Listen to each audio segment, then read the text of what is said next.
Imagine this. What would be your reaction if a country's president announced that he was going to release 1 million chickens into the nation's farmlands and forests? You'd probably be shocked. Maybe you'd laugh.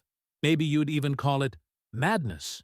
That's exactly what the world did when Ibrahim Traore, the president of Burkina Faso, stood before Parliament and made that bold declaration. Ministers looked at each other in disbelief. The next day, newspapers called it a ridiculous experiment, a costly circus. But there was one man in that room who believed in it with absolute conviction. And that was Ibrahim Traore himself. But the real question is, why would a president take such an unusual step? You see, Burkina Faso is one of those countries where farmers work tirelessly on their land. They plant seeds, irrigate their crops, and dream of golden harvests.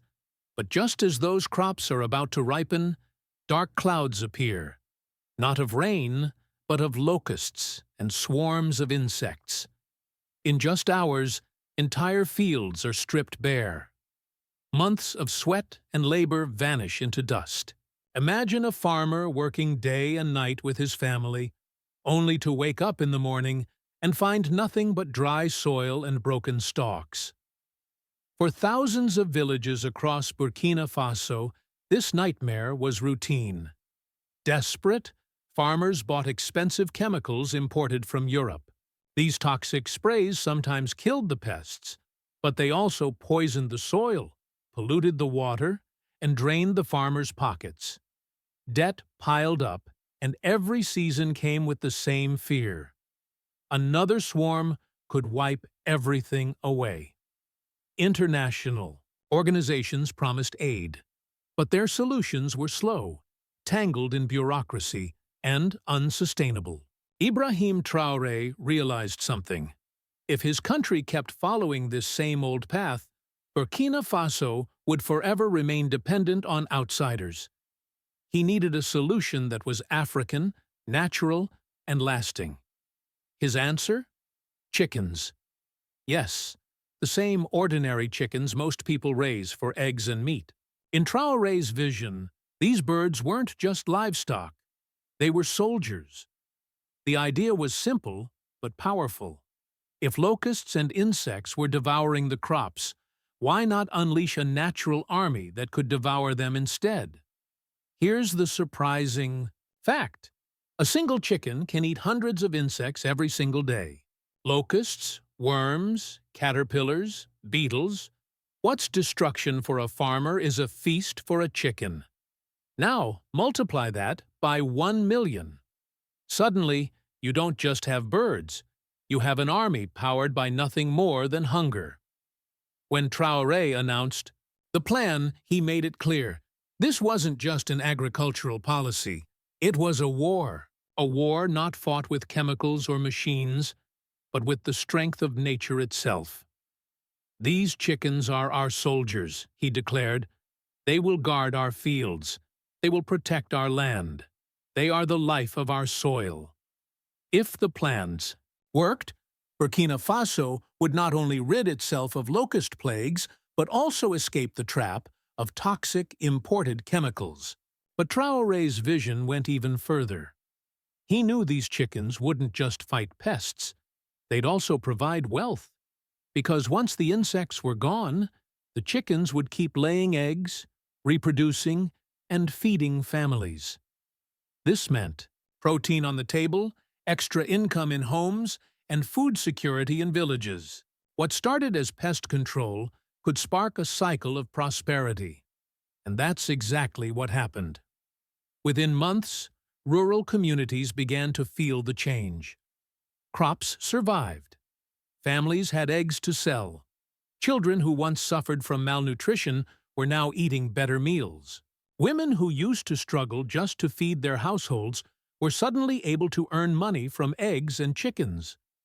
Farmers, once drowning in debt from chemicals, were now saving their crops and generating income at the same time. In the countryside, hope was reborn. People started calling the chickens not just birds, but protectors. Even old farmers on local radio laughed in disbelief, saying, "No one has ever thought of fighting locusts with chickens. But these are our birds, so this is our solution." The soil was healing from years of chemical abuse. Families had affordable protein.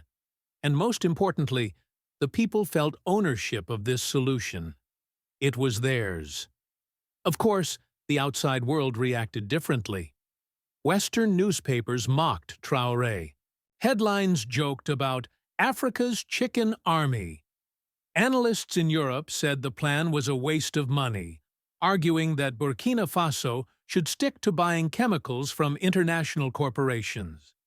Some accused Traore of populism, claiming it was just a stunt to win public support. But Traore answered them with clarity. "True inflation is hunger," he said. "The real loss is when children go to bed on empty stomachs. Chickens are an investment, not a waste."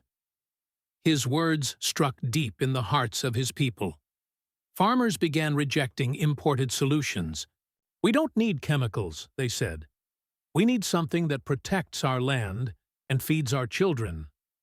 And while Western media continued to mock, inside Africa, the project sparked a new debate. Young people began asking, if we create our own solutions to our problems, only then will we be free. Otherwise, we'll always be dependent on others. And that, Traore believed, was the true victory, awakening the idea that African problems could have African answers. What the West dismissed as a joke, Burkina Faso embraced as a revolution. Over time, even international analysts admitted that if this experiment succeeded, it wouldn't just save one country, it could transform the entire region. So in the end, those 1 million chickens became more than birds. They became weapons of survival, providers of food and symbols of independence. They ate the locusts, they saved the fields, they fed families, and they reminded the world that sometimes the simplest, most local solution can defeat the biggest of crises. And that's the real lesson of this story. The things we overlook as ordinary can become extraordinary. Ibrahim Traore didn't see chickens as just livestock. He saw them as a natural army. And today, that army is protecting the fields of Burkina Faso. The question is, could our own leaders ever make bold decisions like this? Could we trust our own land, our own resources, and our own strength instead of depending on outsiders? Because maybe, just maybe, the solutions we think are small could be the ones that change everything.